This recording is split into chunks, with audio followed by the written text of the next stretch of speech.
దూరవిద్యా విధానంలో doctor B R Ambedkar Open University దేశంలోనే మొట్టమొదటి సార్వత్రిక విశ్వవిద్యాలయం. దాదాపు 2.5 దశాబ్దాలుగా దూరవిద్యా విధానం ద్వారా కంప్యూటర్ కోర్సును అనుసంధానం చేస్తూ BA, BCom, BSc డిగ్రీ కోర్సులను అందిస్తోంది. పోస్ట్ గ్రాడ్యుయేషన్ స్థాయి, డిగ్రీ, డిప్లొమా స్థాయి కోర్సులను ఔత్సాహికులైన విద్యార్థులకు అందిస్తోంది. డెవలప్మెంట్ స్టడీస్లో centre for economics and social studies ద్వారా MPhil, PhDతో పాటు విశ్వవిద్యాలయమే స్వయంగా దూర విద్యా విధాన అంశంపైన PhD వంటి పరిశోధన కోర్సులు ప్రవేశపెట్టింది. రాష్ట్ర వ్యాప్తంగా సుమారు 4.5 లక్షల మంది విద్యార్థులు ఈ విశ్వవిద్యాలయం నుంచి ఉన్నత విద్యావకాశాలు పొందుతున్నారు. డాక్టర్ బిఆర్ అంబేద్కర్ సార్వత్రిక విశ్వవిద్యాలయం స్థానికంగా స్వయం బోధనా పద్ధతిలో ముద్రణ రూపంలో రూపొందించిన కోర్స్ మెటీరియల్ అందిస్తోంది. కోర్స్ మెటీరియల్ అధ్యయనానికి సహకరించే విధంగా రేడియో, టెలివిజన్ పాఠ్యాంశాల ఆధారంగా కార్యక్రమాలు ప్రసారం చేస్తోంది. అధ్యయన కేంద్రాల ద్వారా ఏర్పాటు చేసే సలహా సంసర్గ తరగతులు, సైన్స్ ప్రాక్టికల్ సౌకర్యాలు విద్యార్థులకు స్వయం అధ్యయనానికి ఒక చక్కటి అవకాశం. ఇవి విద్యార్థి సమీపంలో ఉండే అధ్యయన కేంద్రం నుంచే పొందొచ్చు.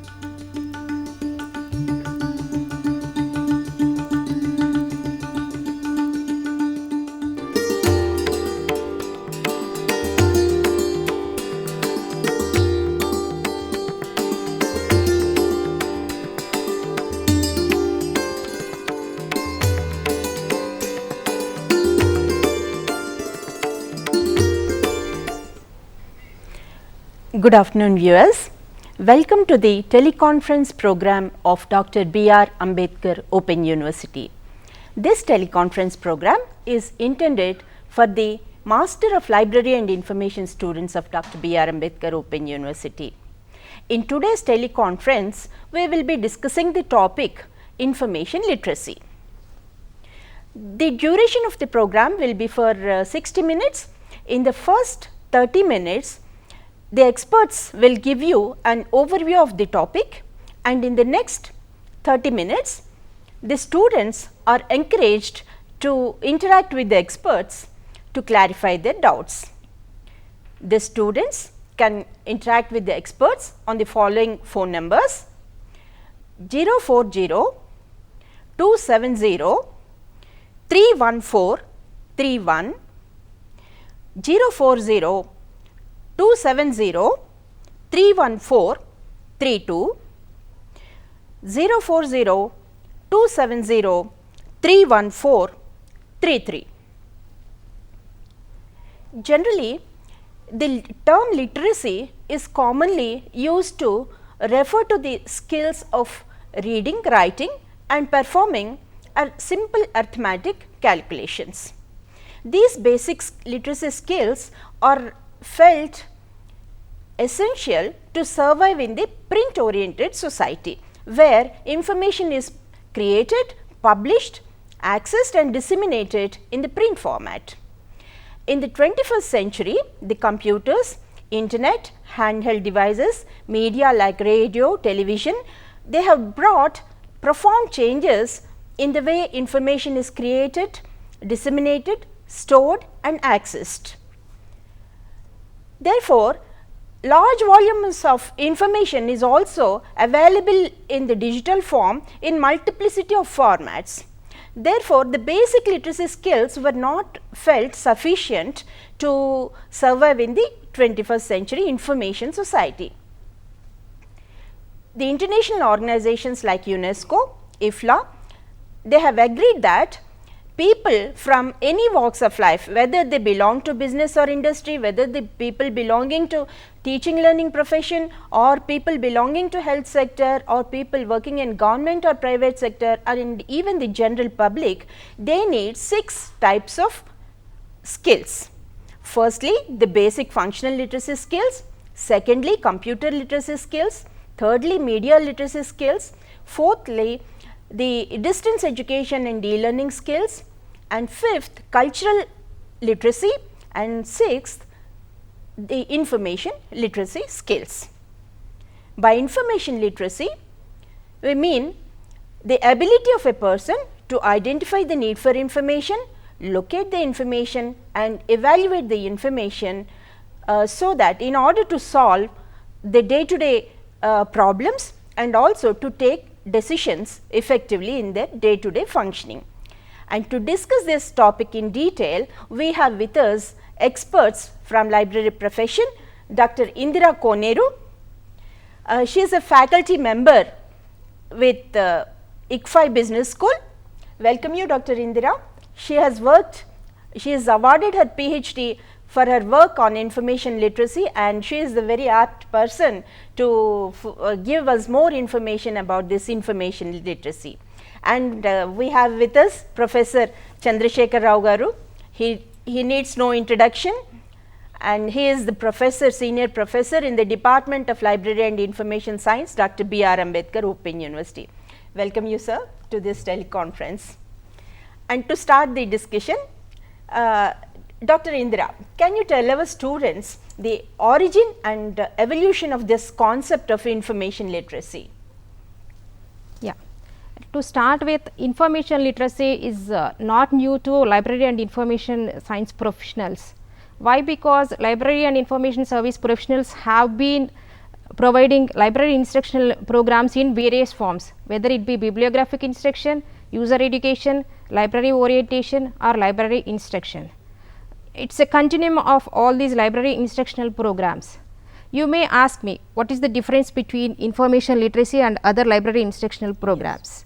So, firstly, I would say the first difference is all the library instructional programs focused at introducing library resources and services available within the four walls of the library, whereas information literacy addresses the need to access and use the information available beyond that four walls of the library.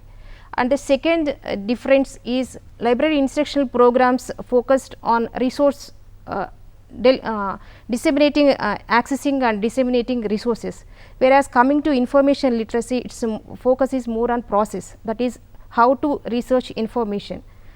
And the third major difference is in the library instructional programs, librarian's role was instructional role, whereas coming to informational literacy, here the librarian role is facilitator role.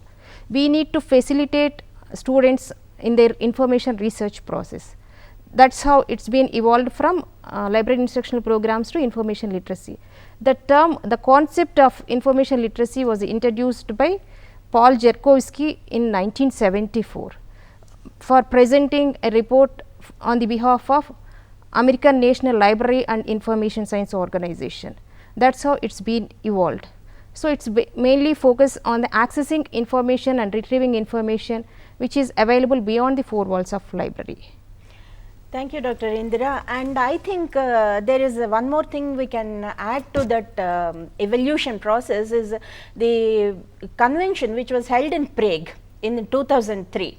Okay. The UNESCO and National Forum on Information Literacy, they have conducted a seminar in Prague on this information to discuss about the various aspects of information literacy, and the convention it said that information literacy is the basic human right, and it also promotes the social inclusion of all nations. So, I think this is a very the first step towards the evolution and then the use of implications of use of information literacy. So, I would like to add yes. One more quotation of Thomas Jefferson. He said, information is the currency of a democracy. So, informed citizens means an asset to any nation. So, that is how we need to promote access to information and their ability to use effectively after evaluating the needed information and use it in an ethical manner. Thank you, Dr. Indira. Professor Chandrasekhar, can you define information literacy and explain the meaning of information literacy to our students? Yeah, the information literacy, as you said, is a basic human right. So many people define the information literacy in different ways. So basically, the information literacy defined by the US form on information literacy as the ability to know when there is a need for information, to be able to identify, locate, evaluate, and effectively use the information for the issue or a problem at hand. So you see this several components in this one. First, you see the ability to know the problem. The problem mainly for the identifying the problem or identifying the need for the information. That is the first step. So you can express this your need, or sometimes you may not express clearly. Second is to locate the information where it is available. So after locating the information, then you can analyze and evaluate that information, whether that information is applicable to you or applicable according to the situation or not, and use it effectively and efficiently. And if there is any ethical issue is there, so when you are using information, there certain legal and ethical issues may arise. So I will explain you this concept of information literacy with a small case study. Okay. There's one Tilly Smith, a 10-year-old British girl. She has gone to, she and her family members have gone to Thailand beach, and when they were there, then there was a tsunami in 2004, you know the tsunami. Yes, yes. So then what she could observe, there are certain characteristics of the tsunami, and immediately she realized that there may be possibility of a tsunami, and she alerted her family members and the other 100 tourist members from the Thai beach, and they were moved to a safe place. Then the tsunami came and they were saved. So why? Because she could be able to learn these information. She was information literacy literate, you can say that one. Why? 2 weeks before this incident happened, her teacher, geography teacher, explained her about the characteristics of the tsunami. So immediately she recollected those characteristics, compared those characteristics, correlated those characteristics, what was happening at that time in that Thai beach, and she could able to alert the people from there, and she could be able to save so many lives. So in this case study, you can analyze first the need for the information. What is the problem at hand? So there was some going to happen, and she could be able to collect the information from her memory. So what the teacher has said about 2 weeks back, and she could be able to correlate that one, analyze that information need and correlate, and she could be able to alert.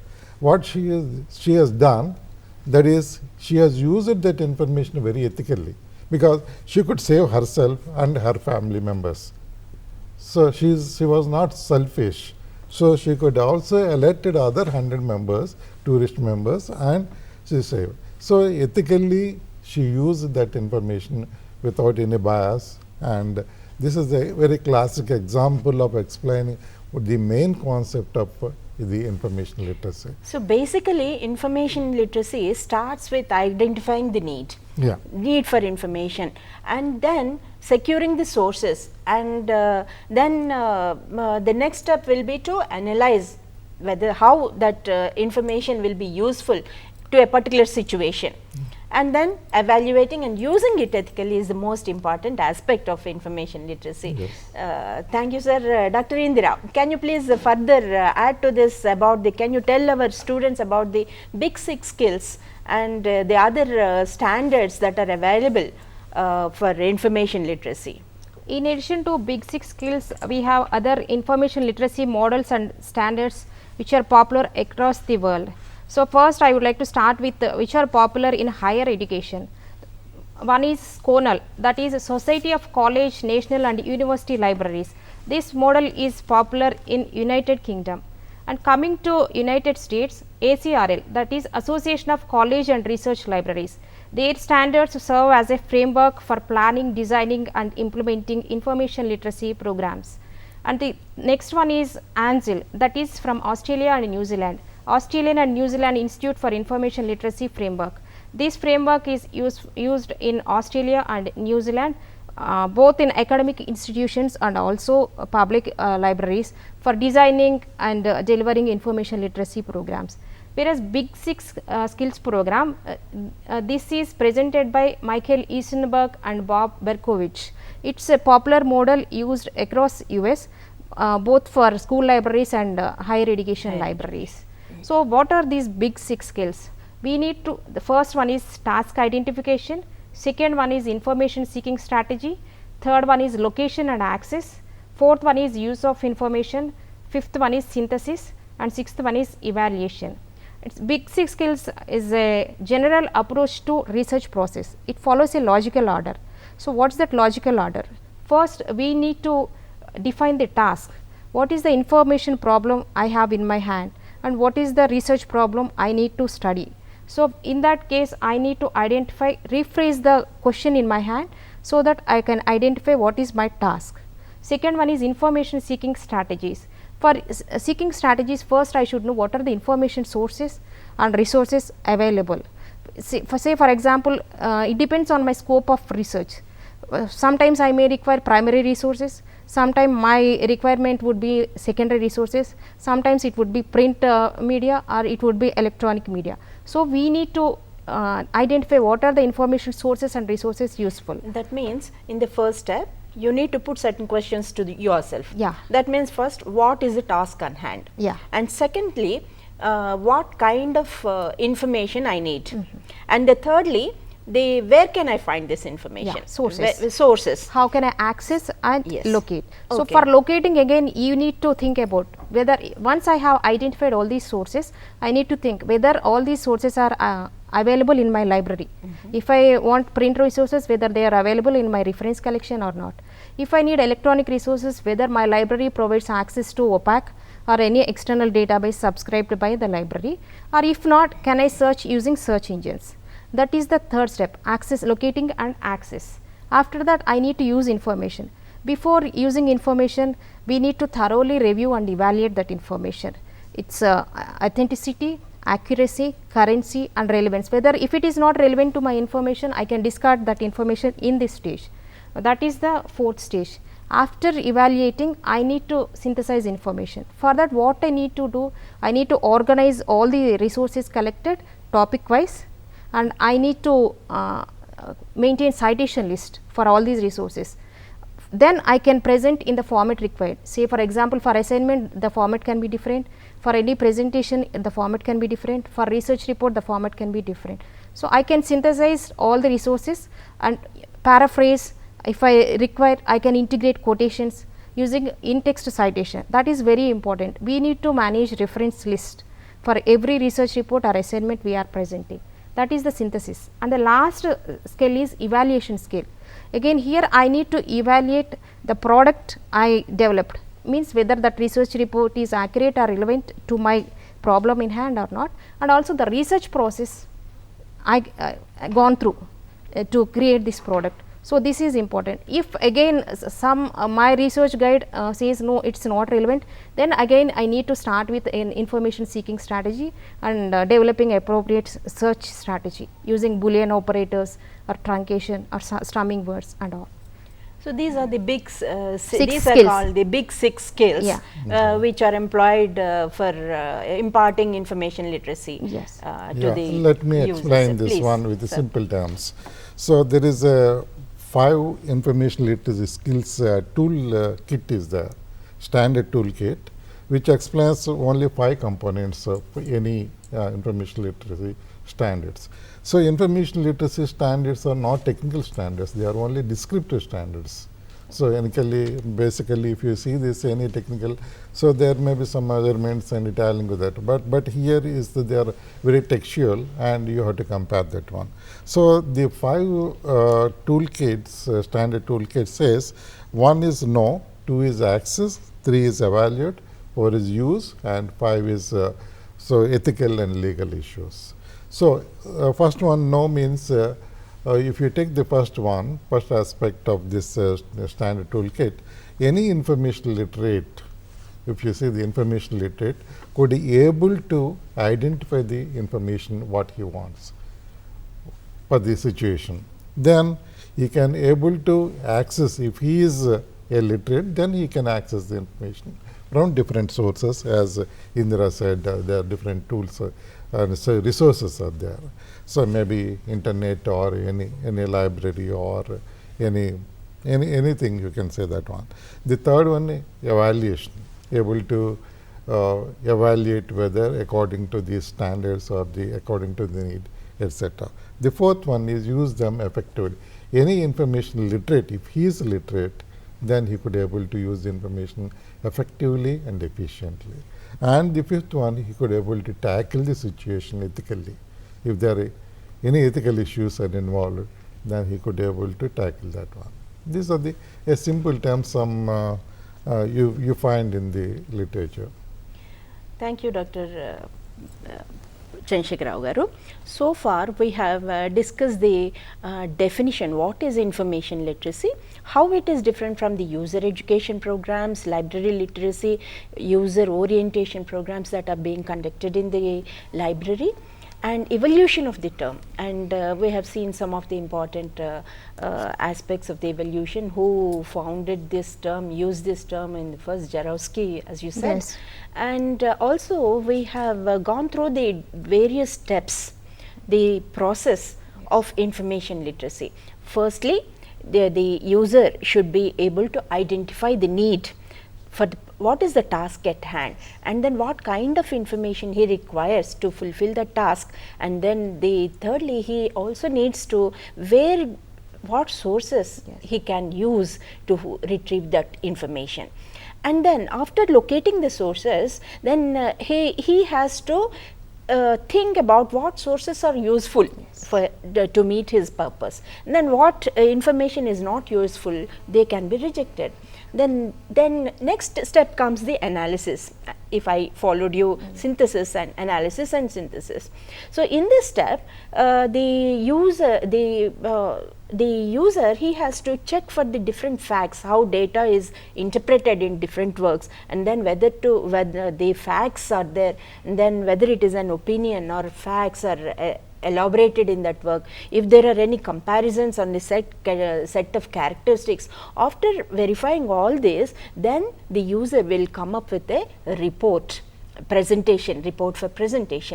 Then the presentation may be in the form of a research article, or it can be anything.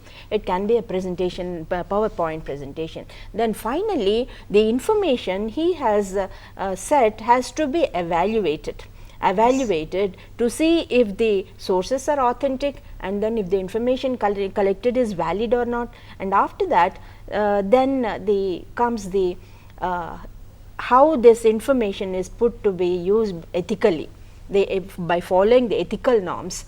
So I think these are the steps so far we have discussed about the information literacy. Now we will move ahead to see what is the information literacy has to do with higher education and distance education. Professor Chandrasekhar garu, can you please explain? Yeah, information literacy could be used in any part of life, any stage of life, even personal life. Suppose unless you have the information about a particular product, you cannot go and purchase that one. If you are joining your kid to a school, you have to have that some information. You want to make some investment, you can make it. So the developing the personal for an individual, you need that one. So suppose if the person is in the education field, what is the education? Education is expected to bring a change, behavioral change in a person. That means the acquiring some knowledge for your behavioral change. So in this aspect, the higher education, the information literacy skill will help the person to progress in his education, as well as for the new opportunities after he finishes his studies and going for the job. So, the information literacy skills are imparted in different ways. So, maybe curriculum based, discipline based information could be imparted by the teachers. So, like the non-curricular means the lifelong skills, the information literacy skill is not just the education oriented, it is also a lifelong skill. So, once the person or the student is or the learner is acquired this information literacy, he could able to come up in the life, succeed in the life. So, the person who is pursuing the higher education, mainly this, so this should be integrated with the curriculum, what we generally say. So, it is not only textual based, but it is a resource based skills should be acquired, then the analytical skills should be applied, then critical thinking. So, you have the lot of information. If you say this 21st century is a information age, so you get the information in different formats. So, in different modes, the primary information, scholarly information, the popular information, so the reliable information, authentic information. So, at the same time you have the out of date information, unreliable information. So, how to separate this? Unless you have the critical thinking, you have unprecedented access to information. Now, you can say that. So, not only the library, but also the internet and the web. You have unprecedented growth of information, explosion of information, access to the information. So, at the same time, the students who are in the maybe there is a digital divide. Some students may have access to them, maybe in the other part of the world, maybe rural or the some disadvantaged areas, they have no access to the information. So, the large volume of information in itself is an advantage as well as a disadvantage. So, that is why one author says it is a data smog. So much of information, it prevents you from actually filtering or getting the real information. So, the students, the learner, they should be able to analyze the information they wanted. They should, because the unfiltered information is available so much. So, the abilities, the skills if he adopts through information literacy, they could be able to filter that information, they can able to get the information they want. So, it is an intellectual aspect, intellectual skill, the information literacy skill. So, for example, the students of distance education, they have the another problem. The campus students may have certain advantages, but if you go to the distance education or distance learners, they have certain disadvantages. So, how these students, how these learner could be adopted to the new skills. So, as I told you in the beginning, the curriculum based skills should be, information skills should be one part, and the non-curricular based information. So, for that one you can have different mechanisms are there. So, the parallel curriculum for these information skills could be imparted. Maybe there may be workshops, there may be tutorials, there may be the brochures, information brochures starting from if a student is admitting into a particular course, you can supply the first thing is about the information brochure. This about that course. So, what are the components, etc. Then second thing is you have the internet at your disposal. You can put all the information on the internet, so that a certain what is FAQs, frequently asked questions. So, even the learners may get certain doubts about this, so the information or about these details. So, they could be answered through that one.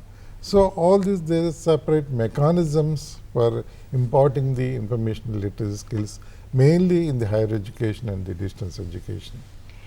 Yes, you have rightly said that the main mission of the higher education is to impart skills, self-learning skills, which the learners can pursue their interests in future also. So, for this, this can be done in by integrating the information literacy skills into the curriculum, by involving the problem based problem solving methods, and then by as you have said the analytical problem solving methods and all that, you can improve the information literacy skills of the learners. And now coming to Dr. Indira, can you please tell our students how information literacy is in school education and the role of information literacy in school education?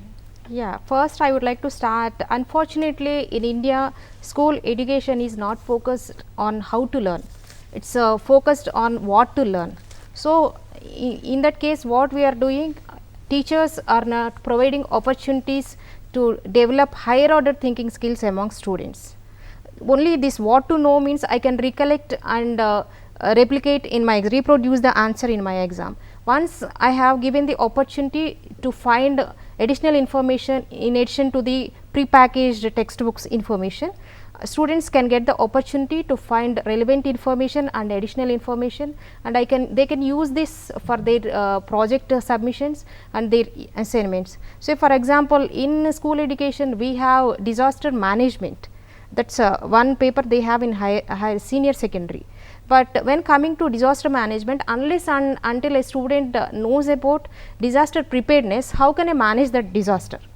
So, these are all the flaws in school education. What teachers are doing is they are giving this project work, collect information from the web on disaster management. Instead of that, it is already given in their textbooks about information. Instead of that, they can ask students, they can assign students, go and collect information on disaster preparedness either from library or from web resources. Then they need to take into consideration librarians, they can collaborate with librarians and they can seek help of librarians. Can't you provide what are the reference material available on this? So, it is a collaborative work, teachers and librarians can do. Then librarians can teach them how to evaluate. If teacher asks them to collect from web, then librarians can provide needed tutorials or training to students on how to evaluate. What is the generally students do what is available in the Wikipedia, they collect and submit their assignments or project work. But anyone can access Wikipedia and add any information, whether it is reliable or unreliable, no one is. Yes, sorry to interrupt the discussion, we have a phone call coming here. Hello.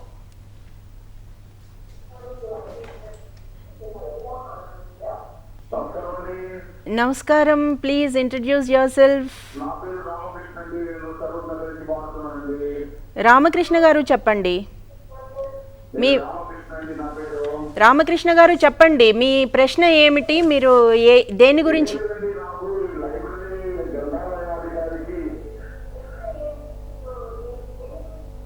మీరు ప్రశ్న ఏంటో చెప్పండి.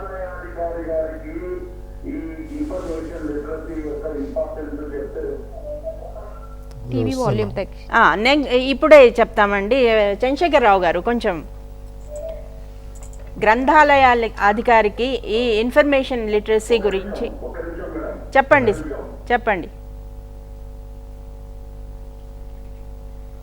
చెప్పండి sir, వింటున్నాం, చెప్పండి.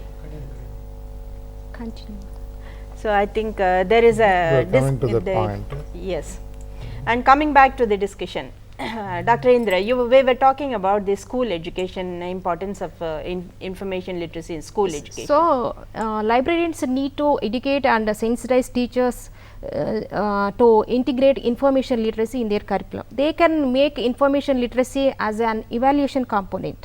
So, for example, 10 marks they can allocate for whether student is really researching information, whether student is presenting in the required format, whether student is maintaining reference list, whether student is citing the sources used. All these information research process they can give 10 or 5 marks in, or 5% of the marks allocated to a project submission. That so, the way how to impart information literacy. First of all, librarians need to introduce the library collection to students. Unless and until I know how library collection is organized, I can't go to the library and access the collection. So, they need to introduce library classification system and what are the circulation procedures and how to search a catalog. If it is a print catalog, how to search manually. If libraries have library OPAC, how to search library OPAC. Then only I will be able to retrieve what are the resources available in my library. For this, librarian can provide one-shot information literacy training program and collaborate with teachers to integrate information literacy in curriculum. Or they can also, if they do not have any library website access to any web media, they can use all these free social media to connect with students. Say for example, they can use a blog to create information literacy tutorials, or they can use a wiki to create information literacy tutorials, or they can tweet information about the library. Why? Because many students are net savvy these days. They access net on daily basis. So, this is where they can connect to students and promote information literacy.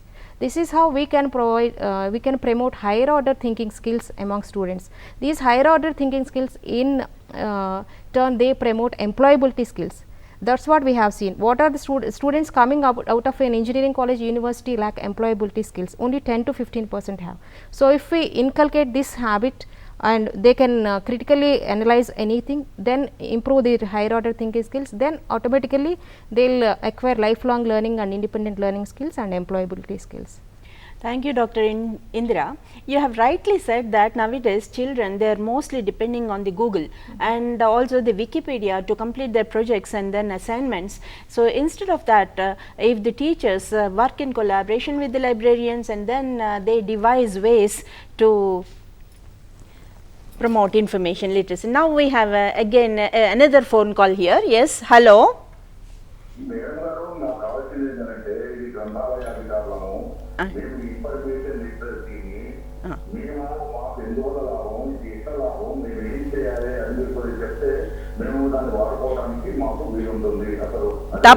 తప్పకుండా అండి, మీ ప్రశ్న అర్థమైంది. చంద్రశేఖరరావు గారు ఇప్పుడు మీ ప్రశ్నకి సమాధానం చెప్తారు. Sir, ఆయన గ్రంథాలయాధికారులకి ఈ ఇన్ఫర్మేషన్ లిటరసీ ఏ విధంగా ఉపయోగపడుతుంది అని అడుగుతున్నారు. ఎలా చేయాలి అనే దాని గురించి మీరు కొంచెం. ఓకే, రామకృష్ణ గారు అడిగిన ప్రశ్నలో కొద్దిగా నిజం ఉంది. కొంతవరకు ఇందిరా ఈ టాపిక్ మీద కవర్ చేస్తుంది. స్కూల్ లైబ్రరీస్ ఆస్పెక్ట్స్లో ఇందిరా గారు కొంతవరకు చేశారు. సో అంటే మీరు అడిగినటువంటి ఏ గ్రంథాలయాధికారి అన్నది కూడా ఒక ప్రశ్న. అంటే స్కూల్ లైబ్రరీలో అన్నదానికి ఆల్రెడీ సమాధానం చెప్పారు. తర్వాత పబ్లిక్ లైబ్రరీలోనా, లేదంటే మీకు కాలేజీ లైబ్రరీలోనా, లేక యూనివర్సిటీ లైబ్రరీలోనా అన్నదానికి మనం కొద్దిగా సమాధానం. సో పబ్లిక్ లైబ్రరీస్ అంటే పౌర గ్రంథాలయాల్లో ఏ విధంగా చేయొచ్చు ఇన్ఫర్మేషన్ లిటరసీ అంటే ఇక్కడ ఉన్నటువంటి మీరు రిసోర్సెస్ అంటే మీకు వచ్చేటువంటి పబ్లిక్కి ఎటువంటి ఇన్ఫర్మేషన్ కావాల్సి వస్తుంది అన్నది మీరు ఫస్ట్ గమనించాలి. అంటే ఇన్ఫర్మేషన్ లిటరేట్స్ కింద తయారు చేయాలి వాళ్ళని, పాఠకుల్ని. ఇన్ఫర్మేషన్ లిటరేట్ కింద చేయాలంటే మీరు ఫస్ట్ని మీరు రిసోర్సెస్ని మీరు అక్యుములేట్ చేసుకోవాలి. సో రిసోర్సెస్ అక్యుములేట్ చేసుకున్న తర్వాత డిఫరెంట్ రిసోర్సెస్. సో ఈ ఇన్ఫర్మేషన్ రిసోర్సెస్ అన్నది ప్రింట్ బేస్డ్ ఏమైనా అవసరం లేదు, ఎలక్ట్రానిక్ బేస్డ్ కూడా అవ్వచ్చు, ఇంటర్నెట్ బేస్డ్ అవ్వచ్చు. సో ఇటువంటివి అంటే మీరు ప్రింట్ బేస్డ్ జరిగినప్పుడు మీకు జర్నల్స్ దగ్గర నుంచి, న్యూస్ పేపర్స్ దగ్గర నుంచి మీకు అన్ని బుక్స్లో ఉండొచ్చు, మ్యాగజైన్స్లో ఉండొచ్చు. ఈ ఇన్ఫర్మేషన్ మీరు అన్నిటినీ ఒక దగ్గర యాక్సెస్ మీరు ప్రొవైడ్ చేయాలి వీటికి. రెండవది చేసిన తర్వాత వాటిని ఏ విధంగా యూజ్ చేయాలి వాళ్ళు, ఎన్లైటింగ్ అంటే మీరు వాటిని ఒక విధమైనటువంటి ఆర్గనైజ్ చేస్తే. సో అంటే మీరు అంటే రీసెంట్గా వచ్చే ఇన్ఫర్మేషన్, వాళ్ళకి కావాల్సినటువంటి ఇన్ఫర్మేషన్ డిఫరెంట్ కేటగిరీస్ కింద మీరు ఆర్గనైజ్ చేయవలసి వస్తుంది. తర్వాత వాటిని పబ్లిసిటీ అందరికీ తెలిసే విధంగా మీరు వాటిని డిస్ప్లే చేయవలసి వస్తుంది. సో ఇన్ యాంటిసిపేషన్ అంటాం మనం, ఆన్ డిమాండ్గా. ఒకసారి యూజర్స్ వాళ్ళు వచ్చి అడగొచ్చు, కొంతమంది అంటే దొరుకుతుంది అని తెలిస్తే వాళ్ళు ముందరే తీసుకునేందుకు అవకాశం ఉంది. వాళ్ళు ఇన్ యాంటిసిపేషన్ కింద కూడా మనము వాటిని డిస్ప్లే చేయాలి మీరు. ఈ విధంగా ఇన్ఫర్మేషన్ స్కిల్స్ని, లిటరసీ స్కిల్స్ని అంటే బేసికల్గా మీకు ఏంటంటే లిటరసీకి ఇన్ఫర్మేషన్ లిటరసీకి మీరు డిఫరెన్స్ ఆల్రెడీ గమనించి ఉంటారు. మరి ఇంకా ఫర్దర్ డిస్కషన్లో మీకు వస్తుంది వీటిని గురించి. నేను ఇక్కడ యాడ్ చేయాలనుకుంది ఏంటంటే ఇన్ఫర్మేషన్ లిటరసీ ప్రోగ్రామ్స్ ఎలా ప్లాన్ చేయాలి, మేము ఎలా చేయాలని ఆయన ప్రశ్న నాకు అర్థమైనంతవరకు. సో ప్లాన్ చేసేటప్పుడు మీరేం చూడాలంటే మీకున్న ఆడియన్స్ అంటే మీ public, if it is public library, public ఏ type of public based on that. So మీరు చేయగలిగితే యూజర్స్ సర్వే ఒకటి చేయాలండి, వాళ్ళకి ఏ రకమైన ఇన్ఫర్మేషన్ వాళ్ళు దే ఆర్ సీకింగ్ ఫర్ అదొకటి చేసుకోగలగాలి. ఏ రకమైన కేటగిరీస్ ఆఫ్ బుక్స్, లేకపోతే ప్రైమరీ సోర్సెసా సెకండరీ సోర్సెసా వాళ్ళు అవి మీరు కేటగిరైజ్ చేసుకోగలిగితే దాన్ని బేస్ చేసుకుని మీరు ఓరియంటేషన్ ప్రోగ్రామ్స్, అది వారానికి ఒక్కరోజు అవ్వచ్చు, లేకపోతే వారానికి 2 సార్లు అవ్వచ్చు, మీరు ప్లాన్ చేసుకుని ముందు ఓరల్గా, ఎందుకంటే unfortunately right to information act ప్రకారము ప్రతి డిపార్ట్మెంట్కి వెబ్సైట్స్ పోర్టల్ మేనేజ్ చేయాలి. కానీ డిపార్ట్మెంట్ ఆఫ్ పబ్లిక్ లైబ్రరీస్ మరి ఎందుకు నాకు అర్థం కాదు, వాళ్ళకి ఒక వెబ్సైట్ లేదు. ఇన్ కేస్ మీకు అలాంటి ఏమైనా ప్రొవిజన్ కనుక ఉంటే ఆర్టీఐ యాక్ట్ వాడి మీరు చేయగలిగితే మీరు ఒక పెట్టుకుంటే పబ్లిక్ లైబ్రరీస్ అన్నీ కూడా డిఫరెంట్ పేజెస్ మీరు పెట్టుకోవచ్చు. దానిలో ఆ పేజెస్ పెట్టుకుని దానిలో సార్ చెప్పినట్టు మీరు FAQs లాగా పెట్టొచ్చు, ట్యూటోరియల్స్ పెట్టొచ్చు, ఎలా వాడుకోవచ్చు అనేది మీరు చేయొచ్చు. So planning is important. మీరు planning should be based on your users. So వాళ్ళ లెవెల్ ఆఫ్ ఆడియన్స్ మనకి ఇంపార్టెంట్. ఏ ప్రోగ్రామ్ డివైస్ చేయాలన్నా, ఏ ప్రోగ్రామ్ ఇంప్లిమెంట్ చేయాలన్నా మీరు అలాంటి ప్రయత్నం ఏమన్నా చేయగలిగితే డిపార్ట్మెంట్ ఆఫ్ పబ్లిక్ లైబ్రరీస్ తరఫు నుంచి అది చేస్తే అందరికీ కూడా ఉపయోగకరంగా ఉంటుందని మేము అనుకుంటున్నాం. అంటే లైబ్రేరియన్ తన కలెక్షన్కి మటుకే పరిమితం కాకుండా ఒక ఎడ్యుకేషన్ రోల్ని కూడా ప్లే చేయాల్సి ఉంటుంది. అంటే యూజర్స్కి ఎటువంటి ఇన్ఫర్మేషన్ సోర్సెస్ అవసరమవుతాయి వాటి గురించి వాళ్ళకి తెలపడము, అలాగే ఫ్రమ్ టైం టు టైం ఏమేం రిపాజిటరీస్ ఉన్నాయి, అక్కడ ఎలాంటి ఇన్ఫర్మేషన్ వస్తుంది అని తనకి తను అప్డేట్ చేసుకోవడం కూడా చాలా ఇంపార్టెంట్. అలా చేసుకున్నప్పుడే మన యూజర్స్ కూడా మనము మంచి సర్వీసెస్ ప్రొవైడ్ చేయగలుగుతాం. ఇన్ఫర్మేషన్ లిటరసీ మీరు ఇంపార్ట్ చేయాలనుకున్నప్పుడు సాధారణంగా ఏంటంటే ఎలక్ట్రానిక్ లైబ్రరీ, డిజిటల్ లైబ్రరీకి వెళ్తే మరి ఎక్కువగా చేయడానికి అవకాశం ఎక్కువ ఉంటుంది. ఇప్పుడు ఉన్నటువంటి physical libraries print based collection కన్నా ఎలక్ట్రానిక్ అంటే మీకు మీ మేడం చెప్పినట్టు వెబ్ పేజెస్ అవి ఉన్నప్పుడు మోర్ ఇన్ఫర్మేషన్ మీరు డిఫరెంట్ కేటగిరీస్ ఆఫ్ యూజర్స్ తగినట్టు మీరు ఇంపార్ట్ చేయడానికి, వాళ్ళకి సప్లై చేయడానికి ఎక్కువ అవకాశం ఉంటుంది. So to continue the discussion again, back to the discussion. So far we have discussed the role of information literacy in higher education, in distance education environment, where the mission of the universities is to promote self-directed learning. So this information literacy, by incorporating the problem solving and analytical methods of problem solving, it develops the information literacy skills and directed towards the self learning. It promotes lifelong learning. And then in the school environment also we have seen how important is information literacy to impart the students the habits developed in the students at the initial at the school level itself. They will go a long way to make them independent learners and also to pursue their interest in future. So coming back, and apart from this information literacy, yes, again we have another phone call here. Hello. Hello. Yes, నమస్కారం అండి, చెప్పండి sir. Madam, ఇప్పుడు library గురించి Indira madam గారు connection ఎవరు చెప్తున్నారు కదా? అవునండి. అంటే ఇప్పుడు మామూలుగా ఇప్పుడు బయట మామూలుగా ఇప్పుడు గవర్నమెంట్ వాళ్ళు ఏం కోర్స్ ఫిల్అప్ చేయట్లేదు కదా మేడం, వీటి వల్ల మాకు ఉపయోగం ఉందా మేడం? ఇప్పుడు యాక్చువల్లీ నేను కంప్లీటెడ్ ఫ్రమ్ అంబేద్కర్ వచ్చేసి MLA madam 2002 batch. Okay, Chandrashekar garu చేసింది మేడం. అవునండి, చెప్పండి. అంటే ఈ మధ్యన ఫిలప్ చేశారు కదండి, సర్వీస్ కమిషన్లో చాలా పోస్టులు వచ్చినాయి కదా. అవును అవును, చాలా పోస్టులు ఉన్నాయి.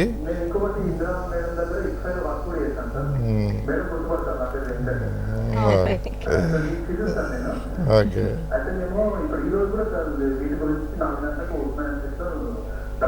మీటింగ్ పెట్టుకొని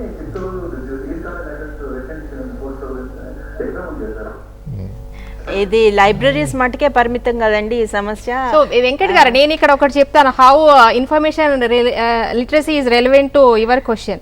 మీరు చెప్తున్నారు గవర్నమెంట్ ఆపర్చునిటీస్ ఇవ్వట్లేదు అని చెప్పి. Information, if once you are information literate, you can explore opportunities. What are the other opportunities available other than government jobs?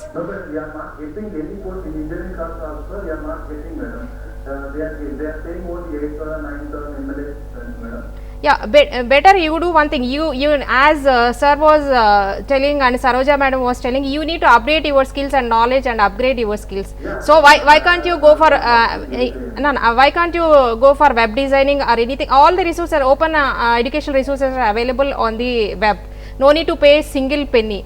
So why can't you develop web designing skills, or then you can create web pages and show it as a project or as an exemplary work you have done. So you, after updating and upgrading skills, you need to produce one product so that you can showcase your skills. Then obviously any engineering college or any higher education institution, they will offer you a better job with better pay scale. That's for sure. Why? Because I have been upgrading my knowledge and skills, even though I am preoccupied with all my work. So that's what I can suggest to. If you are information literate, I think you can explore opportunities, and you can share all the opportunities with your colleagues also. Yes, if you have skills, there is no limit. You can sky is the limit, and there are no boundaries. You can go showcase your talent, and then say there are a lot of opportunities nowadays on the web, and not only you can see, you should not limit yourself. So you should go beyond the limits and then find yourself a good position. If I am information literate, as you said, I don't have no limits and no boundaries. Exactly. If I am information illiterate, then I will be optimistic. I mean pessimistic rather than optimistic. Exactly. We wish you all the best in your endeavors, Venkat. And coming back to the discussion once again, so we have discussed the role of information literacy in higher education and school education. Now we will quickly come back to say what are the other related concepts that are related to information literacy. We talk about media literacy, we talk about web literacy, we talk about research literacy. There are so many words.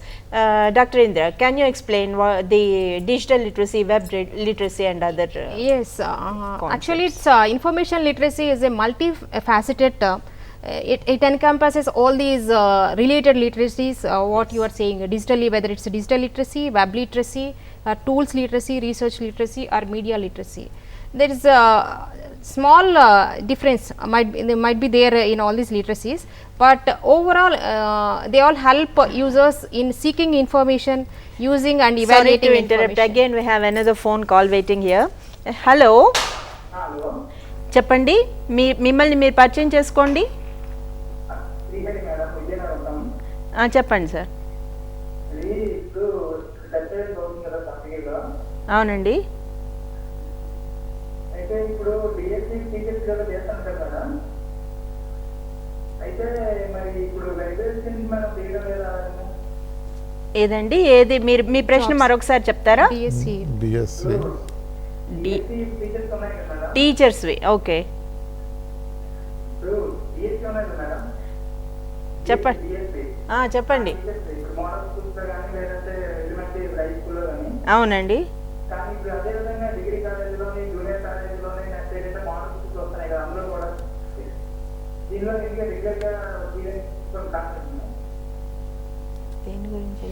అంటే job opportunities గురించి అడుగుతున్నారు. Model schools అన్నిట్లోనూ మనము ఈరోజు discuss చేసే topic మనం information literacy గురించి మాట్లాడుకుంటున్నాం. దీని గురించి మీకు స్పెసిఫిక్గా ఏమన్నా డౌట్స్ ఉంటే మీరు అడగచ్చు. ఉద్యోగ అవకాశాల గురించి మనము మాట్లాడుకోవడానికి మనకు ఇంకా మళ్ళీ చాలా అవకాశాలు ఉన్నాయి. కాబట్టి మీ ప్రశ్నల్ని దయచేసి ఇన్ఫర్మేషన్ లిటరసీ గురించి స్పెసిఫిక్గా అడిగినట్లయితే ఈరోజు మిగతా వ్యూయర్స్ కూడా ఈ ప్రోగ్రామ్ని చూసే వాళ్ళందరికీ కూడా చాలా బాగుంటుందని ఒక సూచన. అంటే మీరు ఇదేంటంటే అసోసియేటెడ్ కాన్సెప్ట్ గురించి మీరు అడుగుతున్నారు కదా. అంటే ఇన్ఫర్మేషన్ లిటరసీకి అసోసియేటెడ్ చాలా కాన్సెప్ట్స్ ఉన్నాయి. సో అంటే information literacy is a skill. ఎందుకు మనం ఇన్ఫర్మేషన్ లిటరసీ అన్నాం? Information is available in different formats, different forms. అంటే in English, information is available in different forms and formats. So it may be a print format, so it is a print literacy. If it is a digital format, digital literacy. It is if the information is available to a computer, then it is a computer literacy.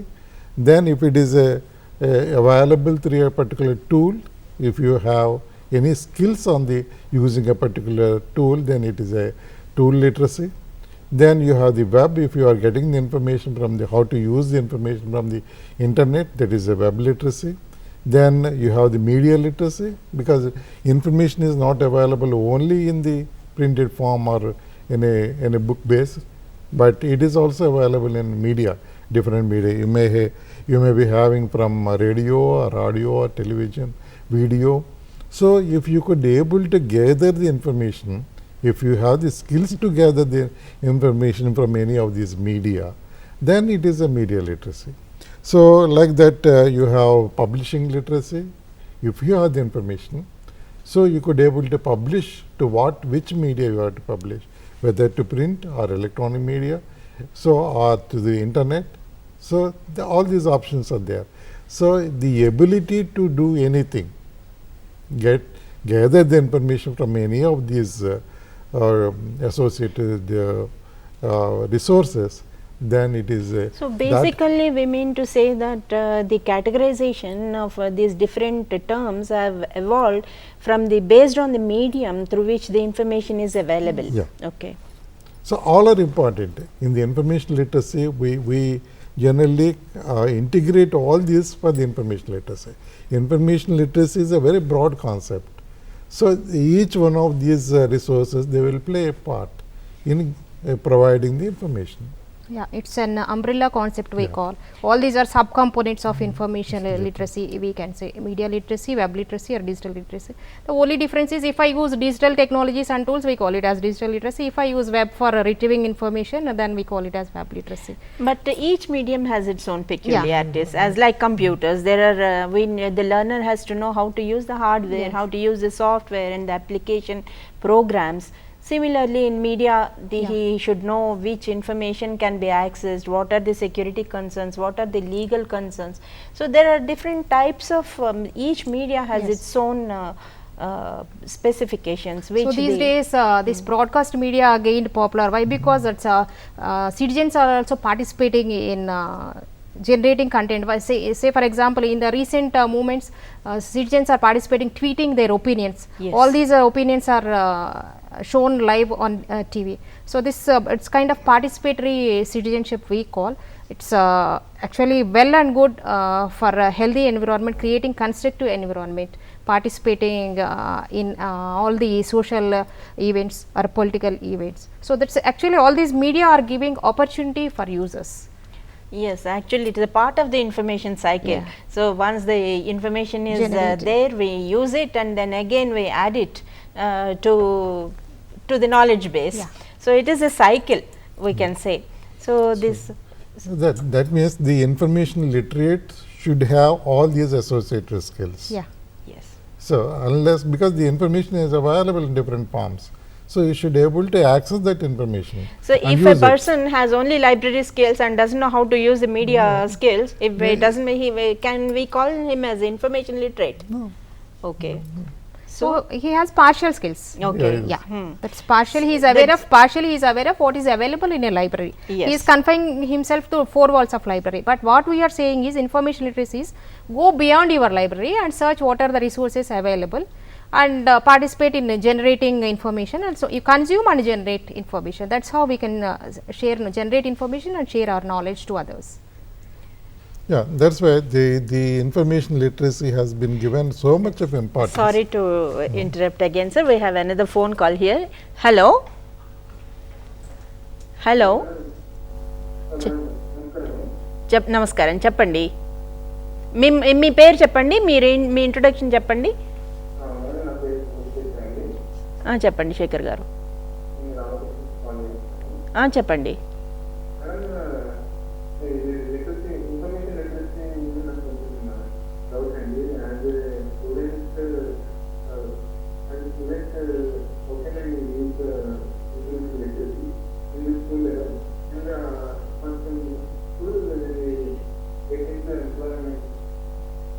Okay. Okay. Your question is how to use the information literacy as a student and also to get employment opportunities. I request Dr. Indira and Sekhar garu to respond to this question. So, one question to you is, have you ever been to your library? That is my first question. Why? Because you need to get introduced to what is the library collection, then only you can update yourself with that information available in your library, whether you are in a school or in a college. So, after that you need to explore other information access tools beyond your library. Say for example, you can use the search engines. Yes, some may say whatever available if I search and retrieve in Google may not be relevant to my need. So, for scholarly information also we have scholarly search engines. For example, Google also has Google Scholar. You can use Google Scholar for scholarly information, and CiteSeer is another search engine for scholarly information, and Cyrus is another search engine for scholarly information. In addition to that, you need to acquire skills how to evaluate and how to use information for your personal and professional accomplishments. Say for example, what you have learnt today may not be relevant after 5 years. So, you need to update yourself. For that, you need to study the market in your field or area. What is the market demand? What is industry is demanding from you? Then only you will be able to identify what are the resources available, or you can join a course, or you can join any open education resources offered by MOOCs, that is massive open online courses, and you can update your knowledge. After updating your knowledge, you need to apply all those skills. If you apply the skills, then only we can call you as an information literate person. If you study something and forget and say I am not getting a job, is not correct. So, try to apply all these skills and showcase your skills to your employer, current employer or potential employer, so that you can get job benefits or career advancement. That is what we will suggest. Thank you, Indira, and I am sure your doubt must have been addressed properly. And coming to the ethical issues, see, there are so many issues which needs to be addressed. Quickly, sir, please throw some light on the ethical issues. So, when you are using the information, you are accessing the information and analyzing the information. So, certain things, mainly in the research literacy, etc., certain issues like copyright is one, and the plagiarism. So, any person who is have the right of producing, creating a text, he has that right for a limited period of time, like 60 years and beyond. So, that somebody, if you are copying that one, quoting something, then you need to follow certain norms of quoting that this one. Otherwise, it may lead to plagiarism. So, there are certain tools also to check the plagiarism, but you have to be very careful about the certain ethical issues. You should not copy anything, or when you are there are also some other issues like IP or intellectual property rights. So, you should be very careful about these things when you are using information for the education or research point of view. Thank you very much, sir. So far we have discussed the various aspects of information literacy, starting from the evolution of the term. We have focused on the process, the steps involved in information literacy, and also we have discussed the role of information literacy in higher education, school education, and also briefly we could discuss the ethical issues, how to acknowledge the source. Acknowledging the source is very important, without which it becomes illegal. And we have thank you very much, sir. Thank you, Indira, for coming to our studios and throwing light on this topic, and thank you so much. Thank you.